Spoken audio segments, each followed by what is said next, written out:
Directly from the horse's mouth kung ano nangyari kahapon, palakpakan natin ang isang maisog na babae, Ate Rachel Calle.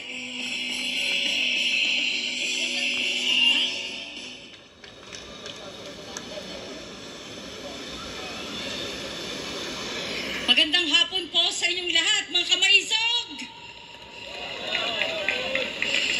Nandito po ako sa inyong harapan, nagpapakilala bilang ordinaryong tao na ginipit sa panahon na ang Pilipinas ay wala nang makapitan.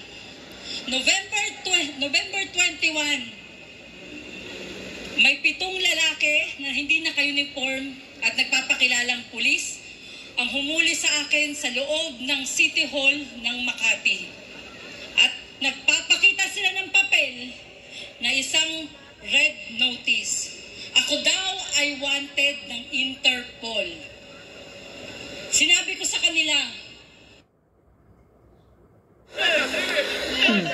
ganito kahuda si Tori. Tingnan nyo, pakinggan nyo tong video na to, sinasabi ni ate. Sinabi ko sa kanila, mga sir, pasensya na tayo. Baka hindi po kayo nakapag-aral ng batas na ito. Wala pong karapatan ng Interpol sa akin. Ngayon, kung gusto nyo po akong dalhin nyo po muna ako sa 16th floor. Nandun po yung office, ang PAO. Pagdating ko po doon sa opisina namin ng prosecutor, ang sinasabi nitong 7, hindi po pwede. O sige, dalhin nyo po ako sa 15th floor. Nandun naman po yung RTC. So that is Regional Trial Courts. Hindi lang isang korte, maraming korte. Hindi nila ako binigyan ng pagkakataon. Ako daw po ay nahanap na ni General Torre at ni Lacanilaw. At gusto po nila akong dalhin doon diretso. From the elevator, dinala ako sa krame. Sabi nila sa akin, ma'am, itabi mo na yung cellphone, yung mga gamit mo. Sinabihan ko sila, sir, ba't ganito? Hindi, wala pa akong kasalanan. Hindi ako pupunta doon sa Dubai. Bakit ako may kasalanan na ganito? Bakit niyo ako dinadala? Dahil dito sa isang photocopy, isang Xerox ng Interpol Red Notice. At yung Interpol Red Notice na yan, ay may... Kung titignan nyo, ako daw po ay may niloko sa Dubai na isang Arabo at hiningihan ko ng pera pambili ng condominium. Very impossible. Dahil ako po ay hindi pumunta ng Dubai at hindi nang hingi ng pambili ng condominium. At pagdating ko po sa harapan ni General Torre, nagpapalakpakan itong magagaling nating mga pulis. Kasama na po isang Colonel Red at isang Colonel Rosales at si Major Visco at 6 sa kanyang mga tao. Bigyan na po na magandang posisyon, bigyan, dahil nahuli na daw ako. Sabi ko, wala naman po kung kasalanan dito sa Pilipinas, wala akong warrant of arrest. Bakit ganito? Ikulong daw po ako. Pinabayaan ko silang gawin ng lahat. Dinala nila ako sa opisina ni General Torre at doon ako ay 6 na araw nakikinulong. Tumawag ako kay Attorney Persida Costa. Humingi ako ng tulong. Sabi ko, Attorney, ako po ay naka-illegal detain dito. At sinasabi nila, ako daw po ay kailangang maghintay ng eroplano. Either papunta ng Dubai or papunta ng ICC. Lalo na nagkaloko-loko ang mga impacto. Correct. Unang-una, mga hudas talaga. Wala po kasalanan sa ICC. Abusado. At hindi ako pupunta ng Dubai. I have no chance. Wala akong pwedeng gawin. Tumahimik ako. Dumating ang 2 abogado ni Persida Acosta at sinabihan si General Torre, ilalabas nyo si Miss Rochelle or papailan ko kayo ng illegal detention or arbitrary detention.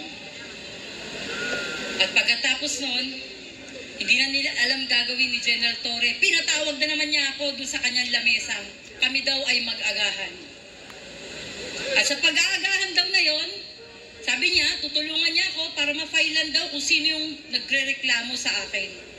Gumawa sila ng papel na ako ay sumusuko. Hindi daw po ako hinuli. Sumuko daw po ako sa kanila at humihingi ng tulong. Di ba? Anong kalokohan yan? Hindi ganun ang nangyari. Ganyan kayo gagaling gumawa ng kwento. Correct. Ano to? Talagang sinungaling mga hudas na Ako nga pulis. na ganito, babae, binitbit nyo ng ganun lang. Kailan ako nag-alsa ng galit? Nung nakikita ko lalo na si Tatay Digong ay binibit-bit nila nang hirap na maglakad yung matanda. Ako nga, nakaya ko pa sanang tumayo ng matinag. Ginanon nila, babae. Si Tatay Digong matanda. Ibig sabihin, guys, pati kayo, kaya nilang gawin araw-araw. Gagawa nila kayo ng mali. Gagawan kayo ng kalukuhan na kwentong kutsero na mga fake na kaso at bibit-bitin kayo at dadaling kayo doon sa Hague. Hindi ba nakaka-alarma na itong sitwasyon natin? Wala akong magawa kundi paglaban ang nararamdaman ko bilang Pilipino kasi puta na yung gobyerno ito!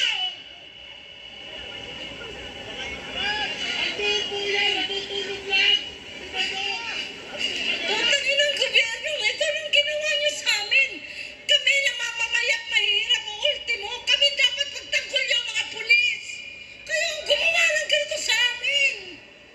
Araw-araw, mga kababayan, ako ay nagtatakot sa kalagayan ng pamilya ko.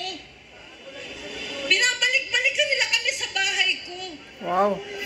At sinasabi sa amin, tanggapin nyo na kung ano inaalok namin. Ha? Ano bukas? Sa makalawa, eto na lang tayo. Bongbong, ano pa to? Hindi ito presidente binoto ko. Hiyang-hiya ako. Bangag kasi. Walang pakialam ang presidenteng bangag. Kaya mga pulis abusado. Araw-araw tayong ganito, natatakot sa mga taong yan, imbis na kayo magtanggol sa amin. Natatakot na may magsalita rito. Kung iniisip ko maya't maya habang tumatakbo ko dyan, habang nagmamaneho ko, may papatay na lang sa akin. Sinong kalaban ko? Si General Torre na walang katakot-takot. Siyang batas? Hindi niya iniisip may konstitusyon tayo. Bakit siya nasusunod dito? Bakit pa siya nasusunod? Kaya nga. Hindi ito, Tarantado hindi talaga. ito ang gusto namin. Ang ginusto ng Pilipino, ng nakararaming Pilipino, ang progresibong Pilipinas. Kailangan talaga makulong yung hudas na demonyong Tory. Kinawawa, wala. Hindi na rin usapin dito ang si Presidente Duterte. Si Presidente Duterte ay simbolo lang natin. Ano pa mangyari kung araw-araw ganitong ginagawa sa atin? Di ko alam kung hanggang saan ako paglalaban. Di ko alam. Pero ang ginagawa ko na lang, pilit ko magsalita. Pinapaalam ko sa bawat isa sa inyo na ako ginanito. Pati kayo, araw-araw po pwede. Ako nagtatramat dito. Hindi ko kailangan yan. Wala akong pera. Wala akong pinatago. Kahit ngayon, patayin niyo ako. Ano ba mawawala sa isang katulad ko? Binusapos yun na ako eh. Nilagay nila ako sa kwarto nila. At bawat darating itinuturo ako. Niladalhin ako sa Hague. Tinatakot ka. Nalagitay na ako ng plano para dalhin doon. Natutulog ako sa opisina ni General Torre na ang nakasahig lang sa akin ay karton. 6 na araw, 6 na gabi yun. Pero sila, yung mga nandyan sa CIDG, kakapal na mukha.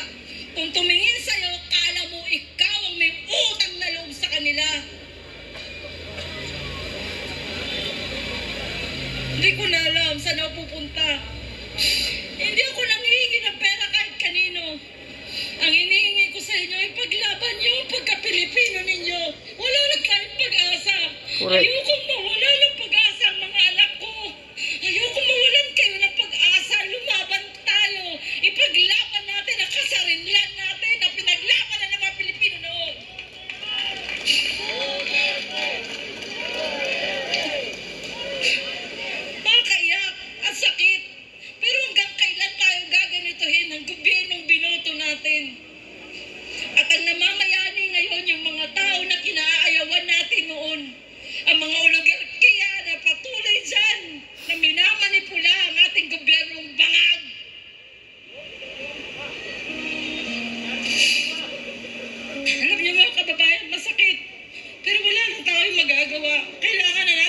magsalita, magsalita, magsalita.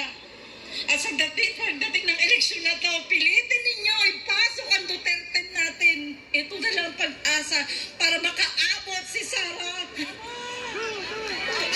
Ilaban natin ang Duterte. Para nyo na awa. Duterte! Duterte! Duterte! Hindi ko na alam mo. Hanggang sana ako makikita niyong tumatayo. Lahat ng TV news noon, gusto kong kausapin. Pumunta ako sa mga station, eto ko. Pero walang umiintindi sa akin noon. Maliban sa mga vlogger. Salamat sa inyo. Lalo na kay Kayo. Humingi ako ng pasalamat dahil binigyan nila ako ng pagkakataon na magsalita. At ngayon, eto ko. Humingi sa inyo ng dasal na lang. Hindi ko naman ano yung pera eh. Hindi ako mayaman. Wala ako. Pero susurvive natin to. Magtutulungan tayo. May ahon ng Pilipinas. Ibalik natin sa tamang posisyon ng bansa natin. Hindi tayo pwedeng panghawakan ng China. Mas lalong hindi tayo pwedeng panghawakan ng mga Europa na pupunta na lang dito at magbabantay sa ating eleksyon. Kung tayo pumayag. Hindi tayo papayag. Tumayo tayo sa ating soberanya. Huwag tayong pumayag. Maging matigas tayo sa paninindigan natin na tayo may sariling kasarinlan. Katulad ni Bonifacio na nakatayo dyan.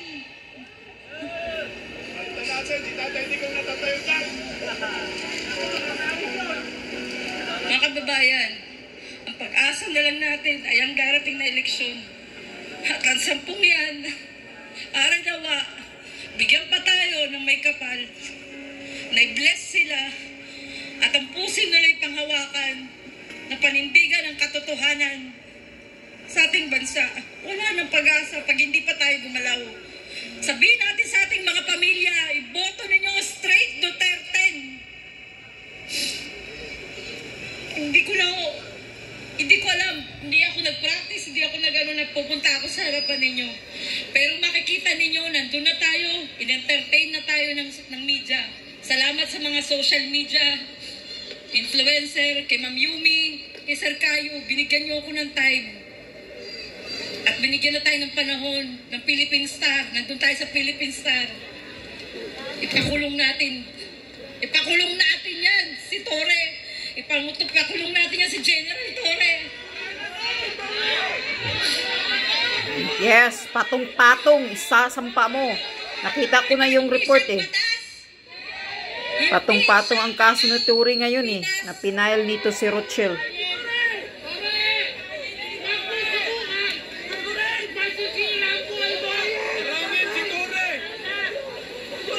Pakulong natin para malaman niya ng Pilipino ay hindi dapat apak-apakan. Hindi dapat yurakan. Hindi mo dapat gawa ng kwento. Ikaw ang magtanggol. Nagtataka ako sa panahon na to eh. Lahat ng mga natanggal ng panahon ni Tatay Digong, nagbalikan. Lahat ng may dokumento ko sa mga pulis na mga natanggal, nandito na naman ngayon. Eh di ba congratulations? O di ba? Kaya nga. Pinatanggal ni Tatay Digong ang daming history. Ito naman si Marcos, ay welcome. Binalik niya lahat. Binalik ni Bangag ang mga abusado dahil yan ang gusto ni Lisa Tanas. Oh. Lahat na salot ng pulis, tinanggal ni PRRD. Alam anong gagawin. Bakit Ngayon, binalik ni Bangag Marcos. ang mga walang hiya nagbalikan, binigyan ng tsapa, binigyan ng posisyon. Dahil may plano talaga na abusuhin ang gobyerno, abusuhin ang tao. At ngayon, nandyan sila sa mga presinto, gumagawa na naman ng mga kwento. At eto si Juan Kawawa,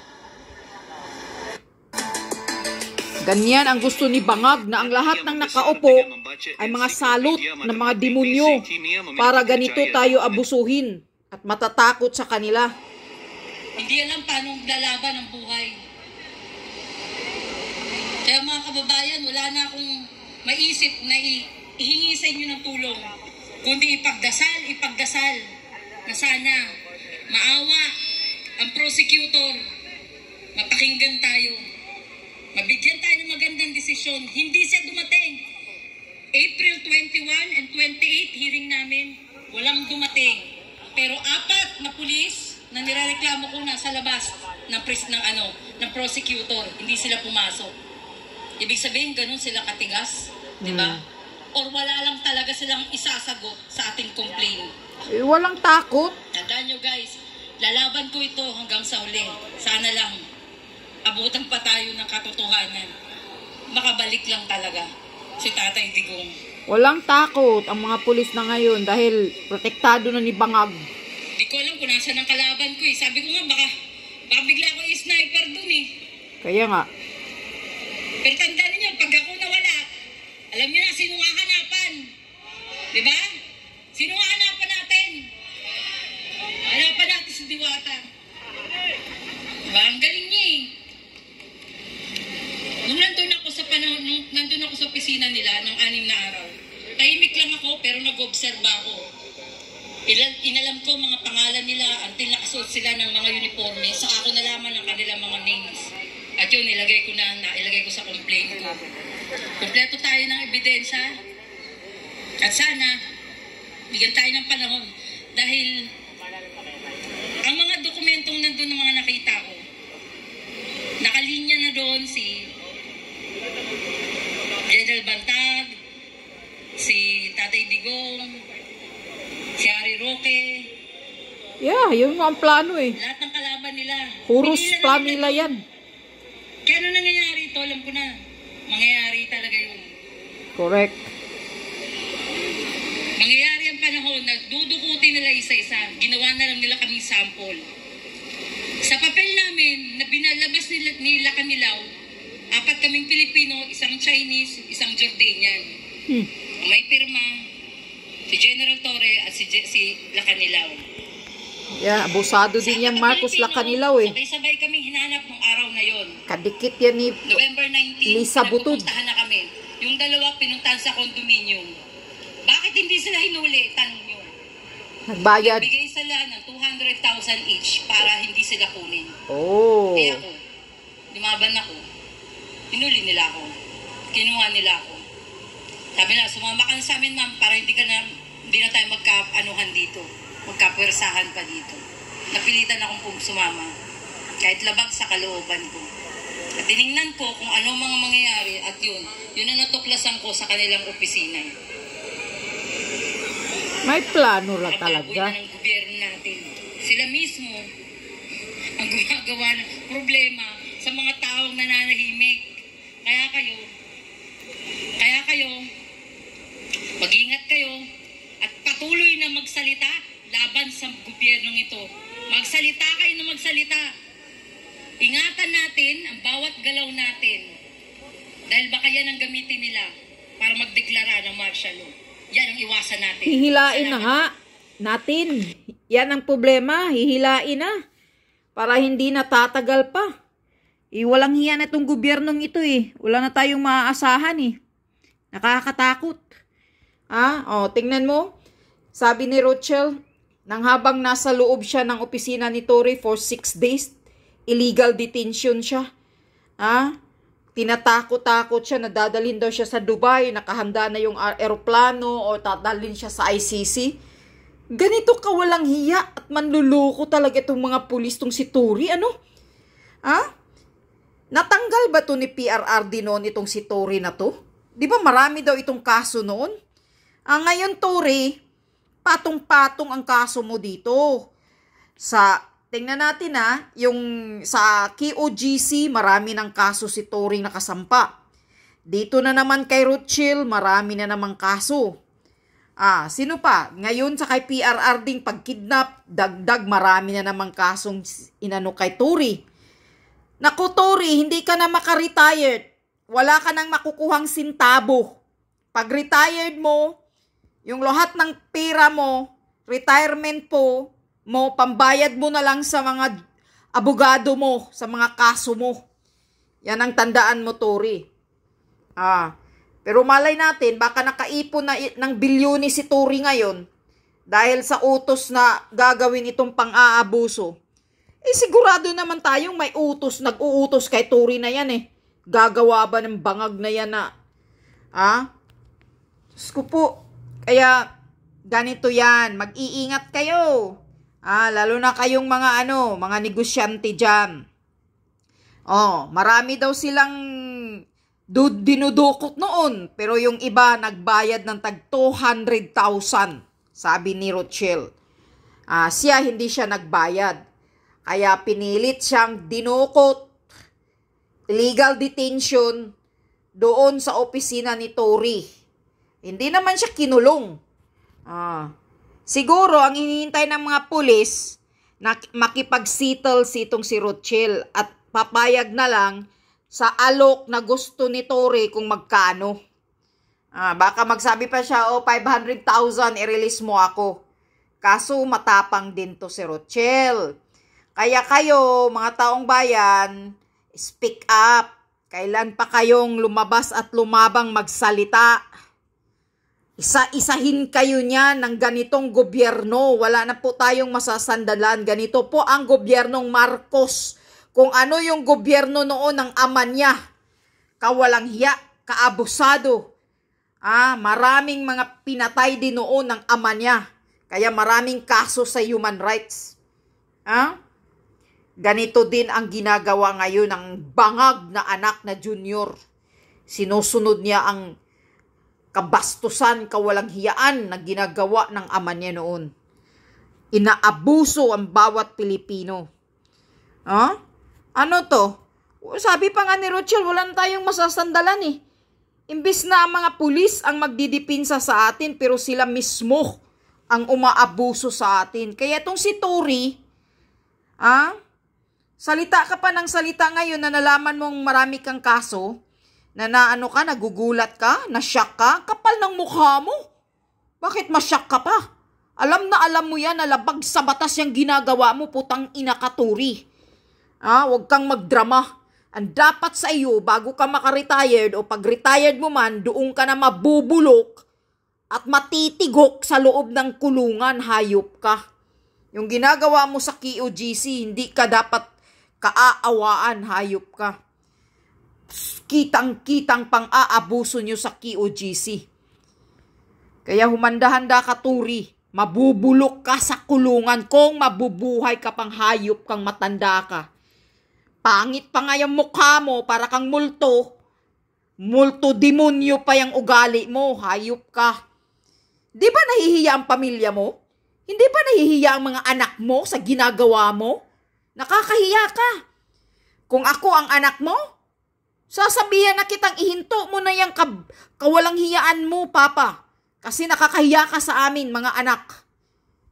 Kayong mga anak, at ikaw, asawa ni Tory, hindi mo ba nakita ang pang-aabuso ng asawa mong Tory na pangit? Hindi mo ba nakita kung gaano kaabusado yung asawa mong General Cuno? General sa naging general sa kawalang hiyaan lang siguro yung hudas na yan. Honghang na yan. Di ba kayo nahihiya? Kayong mga pamilya ni Tory, anak at asawa? Hindi ba kayo nahihiya sa ginagawang pang-aabuso ni Tory? Kapal din ang mukha ninyo, Lumalamon kayo sa pira namin, mga taxpayer, mga hayop kayo. Sana mabulunan kayo. Lumalamon kayo. Yang mga binibili ng mga anak mo, Tory, ng mga kapritso galing sa pira namin, mga taxpayer. Tapos ganyan ka kawalang hiya, ganyan ka kaabusado sa aming mga ordinaryong Pilipino. Putang ina mo. Managot ka, Rochelle, wag mong tantanan yan, putang inang Tory, hanggang hindi mabubulok sa kulungan yan. Yan, gagawin mo talaga, wag kang matakot. Talagang itong gobyernong ito sobrang abusado at talagang mga walang hiya. Kapal ng mukha. Kailan pa kayo kukunin ng lupa? Kailan ka pa kukunin ng lupa, Tory? Sinusumpa ka na ng karamihang tao. Marami ng galit at gigil sa'yo. Marami ng naghahamon sa'yo. Putang ina ka. Mayabang ka lang dahil may bit-bit kang armas. Kakarmahin ka rin, Tory. Darating din ang panahon. Tatanda ka. Yan ang tandaan mo. Langhiya ka. Tatanda ka, kukunin ng demonyo ang kaluluwa mo. Putang ina ka.